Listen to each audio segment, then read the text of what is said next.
Nu är jag med. Hej! Nu ska vi se, mår ni lika bra nu som ni gjorde för 2 timmar sedan?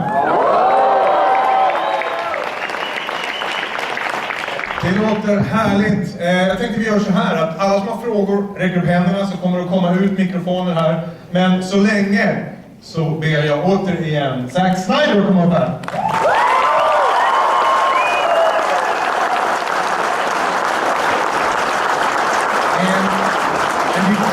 Before we take a question from the audience, I just have to ask, they've just seen the ending.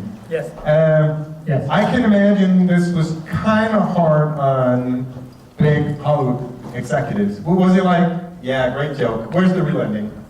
A little bit. They were like, is there any way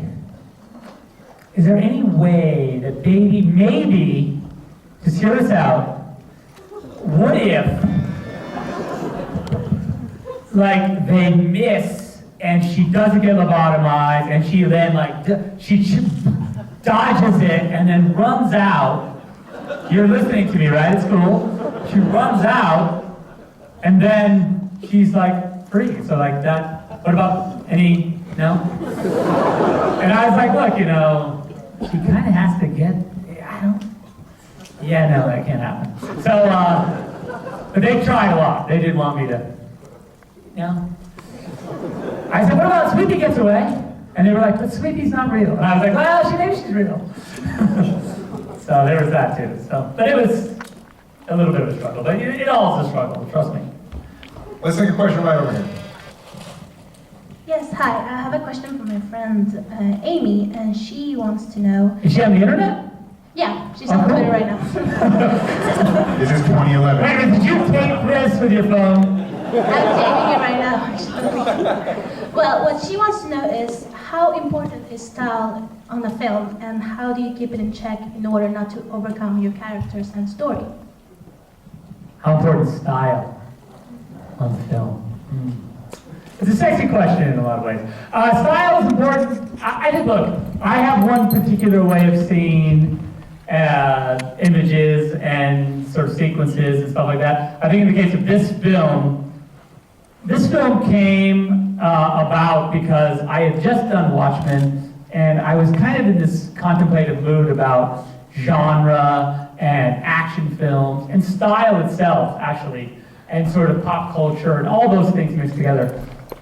And when it was time to make the movie, I started to think about part of the comment of the film is the style is so rich because I'm in a way sort of parodying my own style. That sounds crazy, but you know, and I felt like the style was really important in the case of this film, just because in context of 300 and Watchmen, you know, I wanted to make a movie that where the style was one of the characters in the film, just because of that, its relationship to pop culture and then also to whatever video games and everything, you know. So I don't know if that makes sense, but yeah, style is important, and you have to keep it in check. And even more difficult is when you're trying to make a comment with style. It becomes even a second layer of difficulty.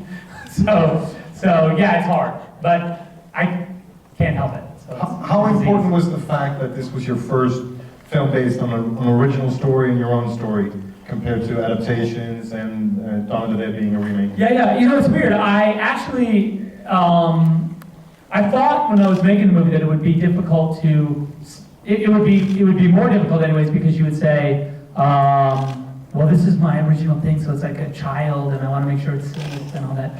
But it's weird. What it actually taught me was that my other films, the films that, say like Watchmen or 300 or Dawn of the Dead that had gone through me, I cared equally about. So, you know, I think to sort of personalize the movies anyway.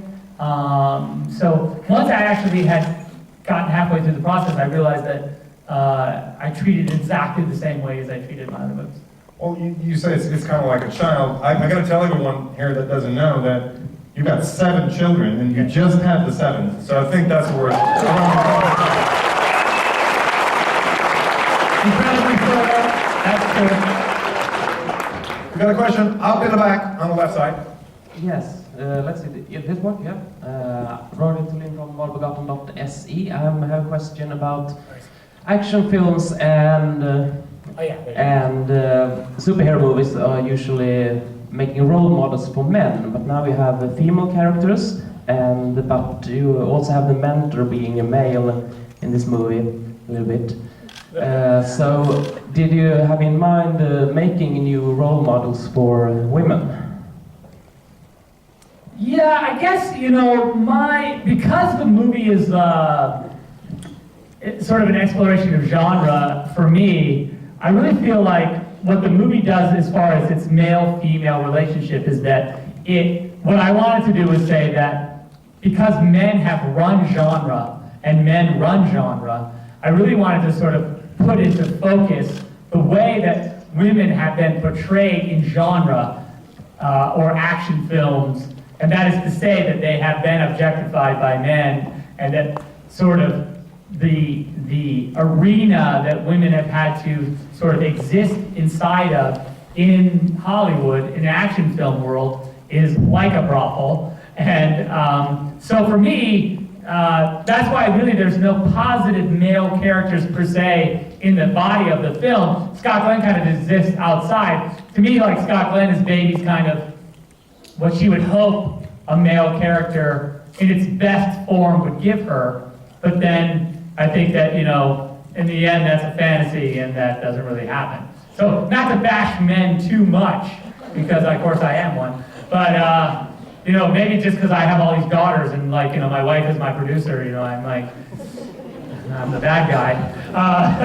You know, so that really is what it's about. I don't know that I'm trying to say necessarily, I mean, look, it was my intention that the women take back in some ways the power from the men as best they can, and that by the end of the movie, the girls, when they're fighting, you accept that they are powerful and that they can succeed. That becomes a given. But then my belief was that, you know, in the end, that's an illusion created by Hollywood. I mean, as far as in the genre world, and that, you know, the best we can hope for is that, you know, we get lobotomized, I guess, or something like that. It's horrible. It's horrible. It's fucking dark and horrible. I'm sorry. I apologize.